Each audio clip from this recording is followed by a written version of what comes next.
Friends, welcome to my YouTube channel wake up Babu. Wake up Babu YouTube channel में मैं जाहिद अली आप सभी का स्वागत करता हूं, अभिनंदन करता हूं, खुशामदीद करता हूं। दोस्तों, आज मैं आप लोगों के बीच आया हूं एग्ज़ाम पॉइंट ऑफ व्यू पर बात करने के लिए। जैसा कि हम सभी जानते हैं कि बिहार बोर्ड का एग्ज़ाम होने वाला है, 10th का भी और 12th का भी एग्ज़ाम होने वाला है इसी फरवरी में। तो इस एग्ज़ाम को पास करने के लिए कुछ इम्पोर्टेंट चीज़ें हैं जिसको पढ़ना पड़ेगा। तो उसको किस तरह से पढ़ा जाए और क्या कौन कौन सा टॉपिक है या कौन कौन से क्वेश्चन हैं जो इम्पोर्टेंट हैं हमारे 10th और 12th एग्ज़ाम के लिए, जो जीएस पेपर से रिलेटेड है, यानी कि सोशल साइंस, सोशल स्टडी से रिलेटेड है। जैसे हम बात करेंगे 10th के सिर्फ एसएसटी का और 12th में जो इंटर आर्ट से है ना, इंटर आर्ट से जो इस बार एग्ज़ाम में अपीयर होंगे उस सिलसिले में बात करेंगे। तो फ़िलहाल हम बात करते हैं एक सब्जेक्ट हिस्ट्री का बात करते हैं। जैसे कि इंटर 12th में आर्ट्स पेपर में एक हिस्ट्री होता है 100 नंबर का, उस हिस्ट्री के बारे में बात करेंगे। और फिर 10th में जो एसएसटी पेपर होता है सोशल साइंस, जिसमें हिस्ट्री आता है, पॉलिटिकल साइंस आता है और इकोनॉमिक्स और ज्योग्राफी, ये 4 सब्जेक्ट आते हैं। तो स्पेशली हम लोग यहाँ पे हिस्ट्री का बात करेंगे। और हम यहाँ पे 10th और 12th दोनों इसीलिए बोल रहे हैं क्योंकि जो सोशल स्टडी से जो क्वेश्चन होते हैं, जो 10th के और 12th के बोर्ड एग्ज़ाम में पूछे जाते हैं, वो कहीं ना कहीं 10th से रिलेटेड होते हैं 12th में भी। जैसे बहुत सारे ऐसे टॉपिक हैं जो अभी हम आपको बताएंगे कि अगर आप उसको 10th में पढ़ें अच्छे से, अगर आपको याद है, तो वो 12th में भी आपके है ना काम आएगा। या फिर 10th में नहीं पढ़े हैं, 12th में पढ़ रहे हैं, तो वो 10th में काम यानी कि वो 10th में काम आता है। तो उसी को हम लोग थोड़ा देखते हैं। सबसे पहले हम देखते हैं कि 10th में कौन कौन सा टॉपिक है हिस्ट्री से जुड़ा हुआ, जिससे जुड़े हुए एग्ज़ाम में क्वेश्चन पूछे जाएंगे। तो 10th के हिस्ट्री का बात किया जाए तो सबसे पहले है एक चैप्टर है यूरोप में राष्ट्रवाद, है ना। सबसे पहला चैप्टर है एक यूरोप में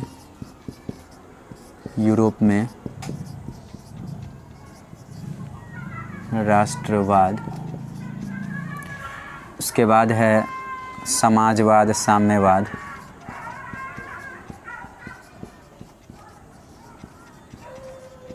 साम्यवाद, रूस की क्रांति, इसी में आ जाता है रूस की क्रांति। एक है हिंद चीन में राष्ट्रवाद।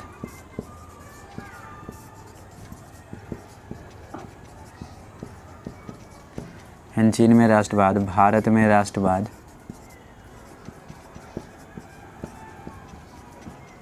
उसके बाद है अर्थव्यवस्था एवं आजीविका। कुल मिला के 10th में 8 चैप्टर हैं, 8 चैप्टर है 10th में।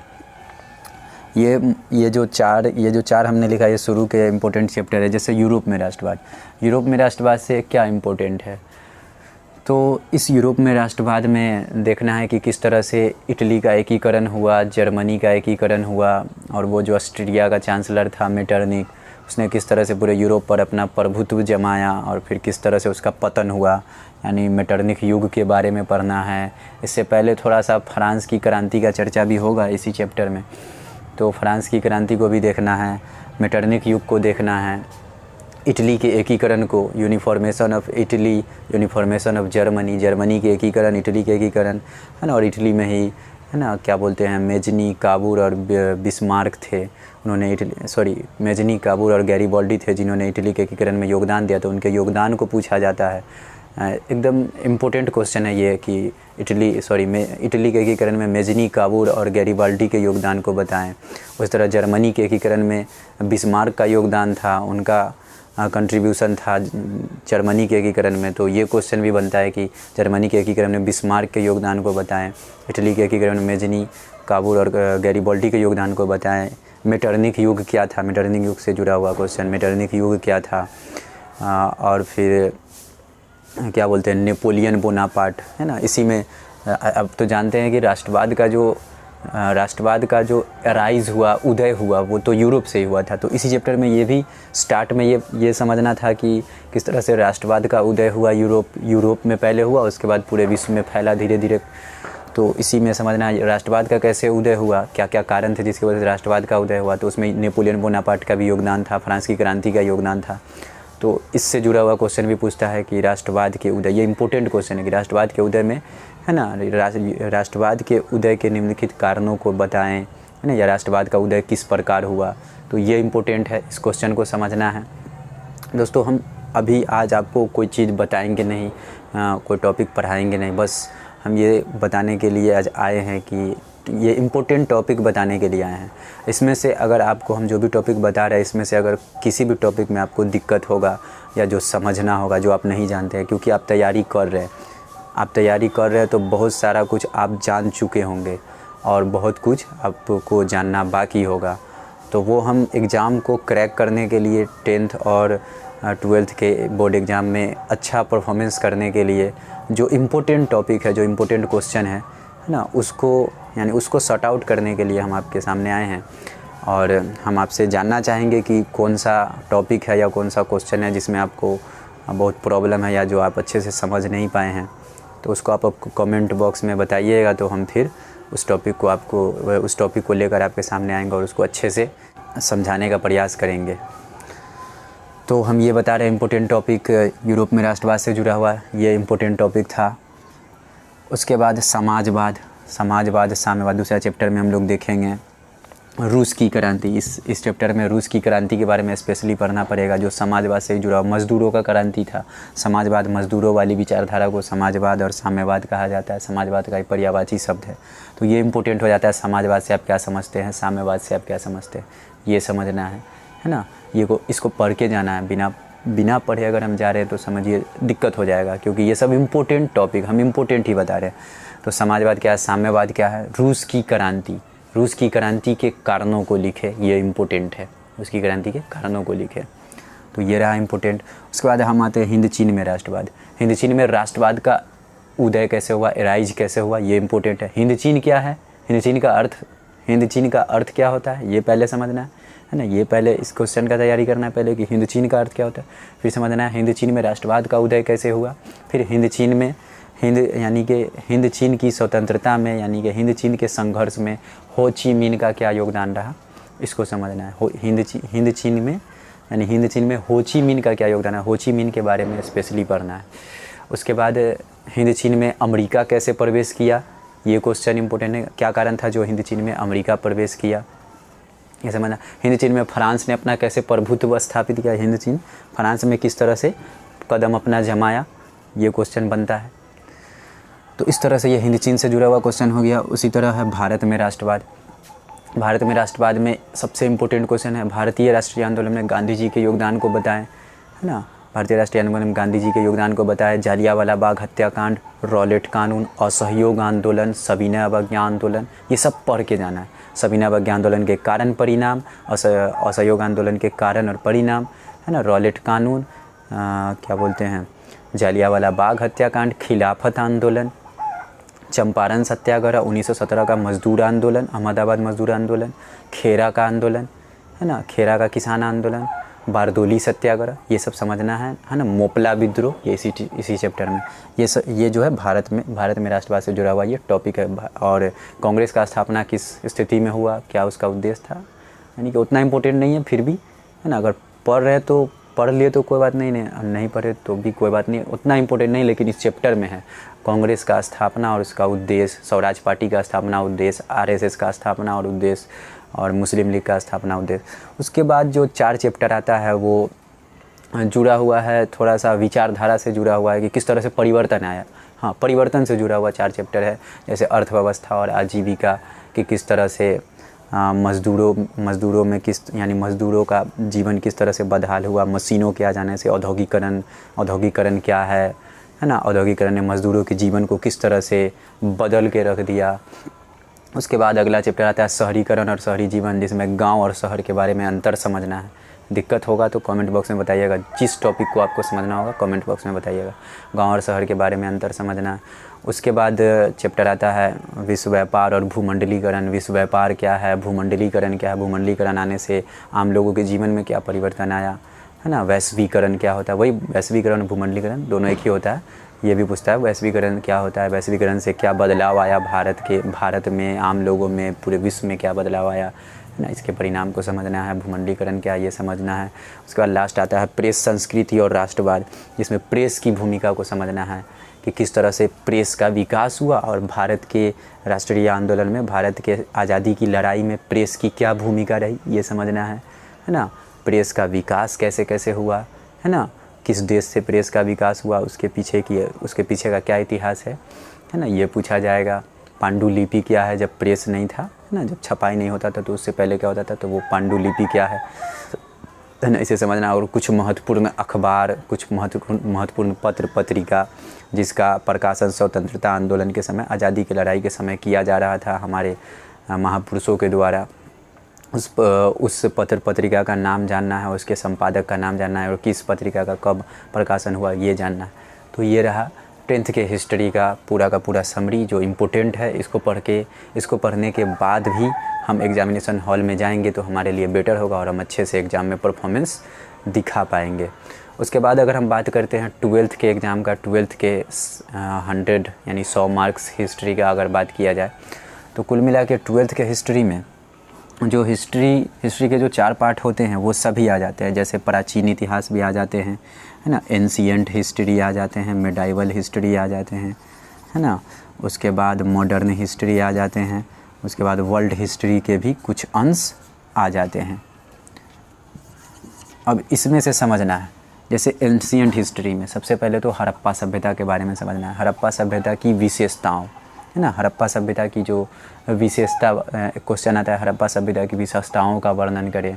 फिर हड़प्पा सभ्यता का जो एक खासियत था कि हड़प्पा सभ्यता के नगर नियोजन प्रणाली की विशेषता को बताया, यानी हड़प्पा सभ्यता के नगर नियोजन प्रणाली को लिखना है। जैसा कि हम जानते हैं हड़प्पा सभ्यता जो एक नगरीय सभ्यता थी, हम यानी कि आज से 5000 साल पहले, है ना, हमारे देश के यानी हमारे भारत के उत्तर पश्चिम क्षेत्र में हड़प्पा सभ्यता का विकास हुआ था, है ना। और वो एक शहरी सभ्यता थी, नगरीय सभ्यता थी। तो ये क्वेश्चन पूछा जाए कि ये क्वेश्चन इंपॉर्टेंट हो जाता है कि हड़प्पा सभ्यता की विशेषताओं को लिखे। तो हड़प्पा सभ्यता में बहुत सारी विशेषता थी, उस विशेषता को लिखना पड़ता है, यानी कि लिखना पड़ेगा, क्वेश्चन पूछेगा क्योंकि इम्पोर्टेंट है। उसके बाद हड़प्पा सभ्यता से जुड़ा हुआ हड़प्पा सभ्यता के नगर नियोजन प्रणाली की विशेषता को लिखे। कुल मिला के हड़प्पा सभ्यता पढ़ना है। अगर आप पूरा हड़प्पा सभ्यता नहीं भी पढ़ते हैं फिर भी आपको इतना जानना होगा, हड़प्पा सभ्यता की विशेषता, हड़प्पा सभ्यता के नगर नियोजन की प्रणाली, हड़प्पा सभ्यता के स्नानागार के बारे में, है ना, हड़प्पा सभ्यता के स्नानागार, हड़प्पा सभ्यता के अन्नागार के बारे में इतना जानना होगा। इसके अलावा भी, है ना, ये क्वेश्चन भी इम्पोर्टेंट बन जाता है कि ये हिस्ट्री में, चाहे हम हिस्ट्री में किसी भी सभ्यता को पढ़ रहे हैं तो फिर उसका प्राचीन इतिहास में अगर हम किसी भी या मध्यकालीन इतिहास में किसी भी सभ्यता को पढ़ रहे हैं तो उस सभ्यता के लोगों का सामाजिक जीवन कैसा था, है ना, सोशल लाइफ उनका कैसा था, इकोनॉमिकल लाइफ कैसा था, यानी आर्थिक जीवन कैसा था, वो लोग अपना जीवन यापन करने के लिए क्या क्या करते थे, कौन सा रोजगार करते थे, है ना, वो क्वेश्चन बनता है ना। सामाजिक जीवन, है ना, सामाजिक जीवन, आर्थिक जीवन, उनका राजनीतिक जीवन यानी शासन प्रशासन उनका कैसा था, है ना, उनका धार्मिक जीवन, धर्म के मामले में उनका क्या स्थिति था, कौन धर्म था, क्या उस चीज़ का पूजा पाठ करते थे, किस देवी देवता को मानते थे, यानी धार्मिक जीवन। राजनीतिक जीवन मतलब उनका शासन प्रशासन कैसा था, राजतंत्रात्मक, लोकतंत्रात्मक। और सामाजिक जीवन माने किस तरह के समाज में वो रहते थे, उनका समाज कैसा था, कितना डेवलप था या नहीं था, यही सब सामाजिक जीवन में। उनका आर्थिक जीवन में कि वो लोग क्या करते थे जीवन यापन करने के लिए, यानी कौन सा रोजगार करते थे। तो ये क्वेश्चन, ये 5, है ना, ये 5-6 चीज़ है जो किसी भी सभ्यता से, यानी कोई भी सभ्यता आप पढ़ रहे हैं तो उस सभ्यता का ये 5-6 चीज़ आप जान ही लीजिए, क्योंकि इससे जुड़े हुए क्वेश्चन एग्जाम में पूछे जाते हैं। जैसे हड़प्पा सभ्यता हो गया या फिर मौर्य साम्राज्य हो गया, है ना, हड़प्पा सभ्यता, उसके बाद मौर्य साम्राज्य, है ना, या फिर इसके गौतम बुद्ध वाला, है ना, गौतम बुद्ध वाला काल, महावीर वाला काल, ये सब प्राचीन इतिहास में इम्पोर्टेंट है। महावीर, है ना, गौतम बुद्ध का काल, और हड़प्पा सभ्यता तो हो ही गया, और क्या बोलते हैं मौर्य साम्राज्य और विजयनगर साम्राज्य से क्वेश्चन बनता है इम्पोर्टेंट, है ना, कृष्णदेव राय वाला, कृष्णदेव राय से जुड़ा हुआ क्वेश्चन एकदम इम्पोर्टेंट बनता है। कृष्णदेव राय द्वारा किए गए कार्यों की विवेचना करें, यानी कृष्णदेव राय ने विजयनगर साम्राज्य विजयनगर साम्राज्य के एक राजा थे कृष्णदेव राय ना, उनके द्वारा क्या क्या किया गया वो जानना है, क्योंकि वो इम्पोर्टेंट है, एग्जाम में पूछे जाते हैं। उसके बाद मुग़ल साम्राज्य। मुग़ल साम्राज्य में अब राजा का नाम रख लेना इम्पोर्टेंट नहीं, वो तो ऑब्जेक्टिव में काम आएगा, लेकिन लिखने वाला में ना सब्जेक्टिव के लिए आपको क्या जानना होगा, मुग़ल साम्राज्य की आर्थिक स्थिति कैसी थी, सामाजिक स्थिति कैसा था, है ना, मुग़ल साम्राज्य का धार्मिक सभ्यता यानी धार्मिक जीवन कैसा था, है ना, अभी जो हम बताए। तो मुग़ल साम्राज्य से भी जुड़ा हुआ ये सब जान लेना है, ये सब जानना है, क्योंकि ये क्वेश्चन इंपॉर्टेंट हो जाते हैं। मुग़ल साम्राज्य में ज़मींदारों की क्या स्थिति थी, किसानों की क्या स्थिति थी, ये जानना है ना, किस तरह का कर व्यवस्था था, ये जानना है। उसके बाद आईने अकबरी आईने अकबरी और अकबरनामा, ये जो किताब था अबुल फजल द्वारा लिखा हुआ, इस किताब के बारे में जानना। बाबरनामा क्या था, ये पढ़ के यानी कि ये पढ़ना है। और क्या बोलते हैं, उसके बाद है दिल्ली सल्तनत जो 1206 से 1526 तक चला था, है ना, उससे भी क्वेश्चन आएंगे। ये आपके 12th के सिलेबस में है, दिल्ली सल्तनत यानी कि दिल्ली सल्तनत जो 1206 से 1526 तक चला था ना, उसी से जुड़ा हुआ क्वेश्चन आएगा। उससे ऑब्जेक्टिव ज़्यादातर आएंगे और इसके अलावा भी, है ना, सब्जेक्टिव क्वेश्चन आएंगे तो वही आएंगे, जैसे दिल्ली सल्तनत में लोगों का सामाजिक जीवन, आर्थिक जीवन, राजनीतिक जीवन, ये आएगा, है ना। इसके बाद आधुनिक भारत से क्वेश्चन रहेंगे, जो अभी हमने 10th के बारे में बताया, 10th के बारे में, वो क्वेश्चन सब भी इसमें आते हैं। आधुनिक भारत से जुड़ा हुआ यानी कि जो चीज़ हम भारत में राष्ट्रवाद में पढ़ रहे हैं, है ना, ये यानी कि इसी में का क्वेश्चन सब आएगा आधुनिक भारत में। जैसे रॉलेट कानून, चंपारण सत्याग्रह, ये सब कुछ है ना इसमें भी आता है ना। और 10th का जो हिस्ट्री है वो सविनय अवज्ञा आंदोलन तक ही समाप्त हो जाता है।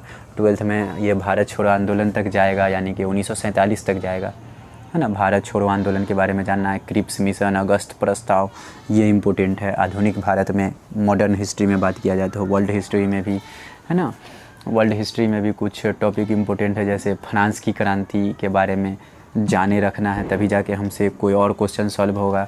अमेरिकी स्वतंत्रता संग्राम, first world war, second world war, प्रथम विश्व युद्ध, द्वितीय विश्व युद्ध, है ना, ये जानना है वर्ल्ड हिस्ट्री के अंतर्गत, है ना। मॉडर्न हिस्ट्री में हम समझ गए भारत की आज़ादी का इतिहास, यानी भारत की आज़ादी का कहानी शुरू करना है 1857 से, जैसा कि 10th में शुरू होता है गांधी जी के आगमन से, है ना। 1919 से शुरू होता है 10th में, लेकिन यहाँ जो है मॉडर्न हिस्ट्री में भारत की आज़ादी की कहानी, है ना, एकदम इम्पोर्टेंट बन जाता है। जैसे 1857 का जो विद्रोह है वो बहुत ही VVI है 12th में, है ना, इससे क्वेश्चन आता ही आता है। तो 1857 के विद्रोह के बारे में पढ़ के जाना है।